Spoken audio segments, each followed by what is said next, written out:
మనకు ఒక అర్థమైంది. ఓకే. వివిరావు గారు ప్రభుత్వ వ్యతిరేకతను హర్యానాలో భారతీయ జనతా పార్టీ ముందే కొంత గుర్తించినట్టుంది. ఈ నేపథ్యంలో కొన్ని చర్యలు కూడా తీసుకుంది. మనోహర్ లాల్ ఖట్టర్ని అప్పటి వరకు ఉన్నటువంటి ముఖ్యమంత్రిని కేంద్రంలోకి తీసుకున్నారు. తర్వాత ఒక ఓబీసీ నేతను ముఖ్యమంత్రిగా తీసుకొచ్చి తెర మీద పెట్టినటువంటి పరిస్థితి ఏంటి? ముఖ్యమంత్రిని మార్చిన అలాగే కుల సమీకరణాలు మొత్తం అన్ని కూడా తీసుకొచ్చినా కూడా ఎక్కడ ప్రజా వ్యతిరేకతను కొంత తగ్గించడంలో భారతీయ జనతా పార్టీ విఫలం చెందిందంటే ఏం చెప్తారు? అప్పటికే జరగాల్సినటువంటి డ్యామేజ్ జరిగిపోయింది. ఇప్పుడు ప్రధానంగా మనం చూసుకుంటే 10 సంవత్సరాల పాలనలో ప్రధానంగా ఇప్పుడు హర్యానాలో పెద్ద కమ్యూనిటీ, కుల కమ్యూనిటీతో పాటు రైతు కమ్యూనిటీ చాలా పెద్దదండి. రైతుల కమ్యూనిటీ మొదటి నుండి కూడా బీజేపీ వాళ్ళ యొక్క తీసుకున్నటువంటి రైతు వ్యతిరేక చట్టాలు కావచ్చు, లేదా ఈ కుల సమీకరణల విషయంలో కూడా వాళ్ళు మొదట్లో ఉన్నంత పట్టు లేకపోవడం. ఇప్పుడు బీజేపీ వచ్చిన తర్వాత జాట్స్ కి ఇంపార్టెన్స్ ఇవ్వకపోవడమే కాకుండా కొంత వాళ్ళ యొక్క గుత్తాధిపత్యాన్ని తక్కియడానికి చేసినటువంటి ప్రయత్నాల్లో ఈ కాస్ట్ ఈక్వేషన్స్ ను కొద్దిగా నెగ్లెక్ట్ చేసినట్టు పరిస్థితిలో కూడా కొంత ప్రభావం చూపించినటువంటి పరిస్థితి. అందుకనే అప్పుడున్న ముఖ్యమంత్రి గారిని సెంటర్ తీసుకొని మళ్ళీ దాన్ని డ్యామేజ్ కంట్రోల్ చేయడానికి పూర్తి ప్రయత్నం చేశారు. కానీ అప్పటికే జరగాల్సినటువంటి డ్యామేజ్ పూర్తిగా జరిగిపోయింది. మళ్ళీ రికవర్ చేసే ప్రయత్నంలో చేసిన ప్రయత్నం వాళ్ళు సఫలీకృతం కాలేదు.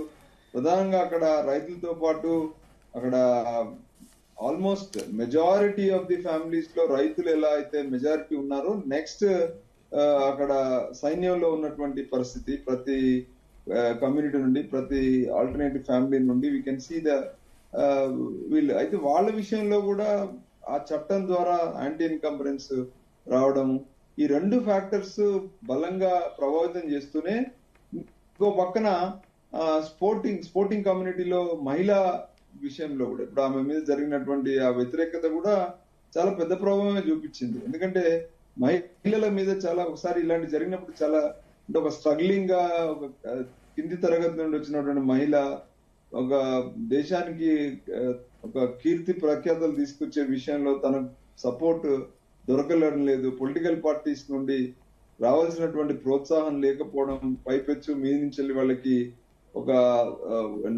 నిర్బంధంలో పెట్టారనేటువంటి ఒక ఆలోచన కూడా మహిళా ఓటర్స్ మీద ప్రభావం చూపించిన పరిస్థితి. ఇవన్నీ యూత్, ముఖ్యంగా యువత ఈరోజు అక్కడ ప్రధానంగా యువతలో అక్కడ ఎంప్లాయ్మెంట్. అయితే వివిరావు గారు మీరు చెప్పినట్టే జాట్ కమ్యూనిటీకి సంబంధించి హర్యానాలో చాలా ఎక్కువ జనాభా ఉంటారు, చాలా ఎక్కువ ప్రభావం చూపిస్తారు. వాళ్ళ ఓటు కనుక చీలిక లేకపోతే ఖచ్చితంగా వారి మద్దతు ఎవరుకుంటే వారే గెలిచే పరిస్థితి ఉంది అనేటటువంటి విశ్లేషణలు కూడా గత నుంచి ఉన్నాయి.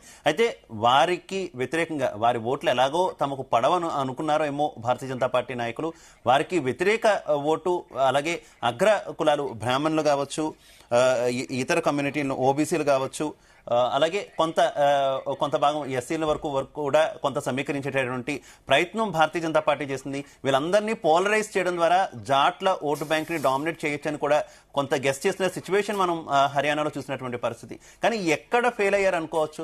అంటే ఎస్సీలు పూర్తి స్థాయిలో మద్దతు ఇవ్వలేదు అనుకోవాలా, లేదంటే బ్రాహ్మణులు కూడా ఈసారి కొంత భారతీయ జనతా పార్టీకి హ్యాండ్ ఇచ్చారనుకోవచ్చా? ఎగ్జిట్ పోల్స్ కనుక నిజమైతే ఎక్కడ ఇబ్బంది కలిగింది అనుకోవచ్చు వివిరావు గారు?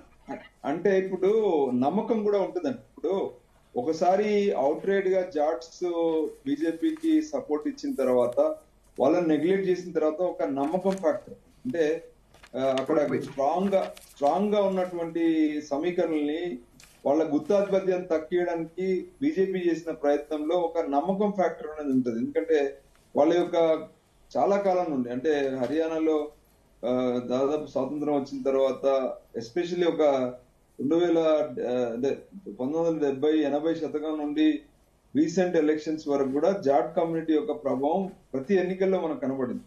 అయితే వాళ్లతోని మీరు గెలిచిన తర్వాత వాళ్ళని తగ్గించి ఒక స్టేజ్ లో మళ్ళీ బ్రాహ్మణుల్ని ముందు తీసుకొచ్చే ప్రయత్నం, ముందు పెద్ద కమ్యూనిటీ జాట్లు వాళ్ళలోనే రైతులు ఎక్కువ ఉన్నారు, పైగా వాళ్ళలోనే ఎక్కువ మంది స్పోర్ట్స్ కి కూడా ఎక్కువ మంది వెళ్ళేటటువంటి సిచ్యువేషన్, 3 రకాలుగా కూడా జాట్లతో లింక్ ఉంది.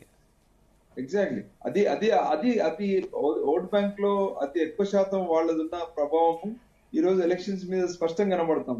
రామల్ల కమ్యూనిటీ కానీ మిగతా కమ్యూనిటీస్ కూడా 11th అవర్ వాళ్ళని అంటే ఓట్ బ్యాంక్ లో తీసుకొచ్చే ప్రయత్నం చేశారు కానీ బట్ అప్పటికే ఎప్పుడైతే ఆ ప్రయత్నం జరిగిందో అప్పటికే ఒక నమ్మకాలు అనేది తగ్గిపోయి ఒక వేవ్ యాంటీ ఇన్కంబరెన్స్ వేవ్ అనేది అప్పటికి క్రియేట్ అయిపోయింది హర్యానాలో. సో ఆ యాంటీ ఇన్కంబరెన్స్ వేవ్ కి ఈ రోజు ఇవన్నీ ఫ్యాక్టర్స్, ఇవన్నీ మూలాలు, ఈ మూలాల మీద వాళ్ళు ఒక అంచనాలకు వచ్చేసారు ఓటర్ అనేవాడు. ఏంటంటే ఈసారి మనం ఆల్టర్నేటివ్ ప్రభుత్వానికి ఇద్దాము, ఈ వర్గాలు మాకు ప్రామిస్ చేసిన ప్రామిసెస్ లో వీళ్ళు మమ్మల్ని నెగ్లెక్ట్ చేశారు అనేటువంటి ఒక ఆలోచన రావడం కూడా ఈ రోజు అక్కడ ఓట్ బ్యాంక్ మీద ప్రభావం కనబడుతుందని మనం అంచనా వేయచ్చు. రైట్ రైట్ మనతో పాటు కాంగ్రెస్ పార్టీ నుంచి డాక్టర్ లింగం యాదవ్ గారు జాయిన్ అయ్యారు. నమస్తే లింగం యాదవ్ గారు. యా వస్తున్నా రామూర్తి గారు, వస్తాం మీ దగ్గరికి. లింగం యాదవ్ గారు, ఏంటి ఎగ్జిట్ పోల్స్ దాదాపుగా ఎగ్జాక్ట్ పోల్స్ అవుతాయి అని అందరూ కూడా చెప్తున్నారు, మీ ఒపీనియన్ ఏంటి? అలాగే ఇప్పటివరకు ఉన్నటువంటి కొంత ట్రెండ్స్ లో కూడా హర్యానాలో కాంగ్రెస్ ఆధిక్యంలో కంటిన్యూ అవుతుంది, అటు జమ్మూ కాశ్మీర్ లో కాంగ్రెస్ అలాగే నేషనల్ కాన్ఫరెన్స్ కూటమి కొంత ముందంజలో ఉన్నటువంటి సిచ్యువేషన్ ఏంటి, ఏం చెప్తారు?